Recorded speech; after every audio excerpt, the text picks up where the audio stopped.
নারায়ণগঞ্জ জেলার বন্দর উপজেলার ধামগড় ইউনিয়নের হালুয়াপাড়া এলাকায় শেখ জামাল উচ্চ বিদ্যালয়ের সাবেক প্রধান শিক্ষিকাকে পেটান তার ৩ দেবর আজিজুল্লাহ, রহমাতুল্লাহ ও করিমুল্লাহ। বিস্তারিত থাকছে ডেস্ক রিপোর্টে। সরেজমিনে গেলে ভুক্তভোগী বিধবা স্কুল শিক্ষিকা শামীমা খন্দকার জানান, তার নিজ বাড়িতেই সে গেলে তাকে নানাভাবে অত্যাচার করে তার পরিবারগুলো। গত 23 মে শুক্রবার দুপুর 1:30 দিকে বাসায় ঢুকলে তাকে লাঠি দিয়ে এলোপাতাড়ি মারধর করেন, এমনকি তার ভাগ্নিও তাকে মারতে ফিরে আসেন। এই ব্যাপারে খন্দকার শামীমা শুক্রবার নিজে বাদী হয়ে বন্দর থানায় একটি অভিযোগ দায়ের করেন। যে দোকানগুলো বাইন্দা দিয়ে গেছে, এই দোকানগুলো হারা একটা একটা করে ভাঙ্গা ফেলতেছে। আমি কারো কাছে বিচার দিই না, আমি চিন্তা করতে পারি না।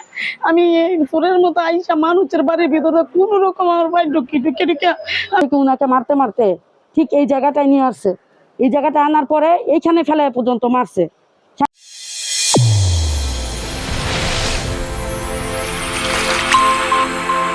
চ্যানেল A1 হৃদয়ের স্পন্দন।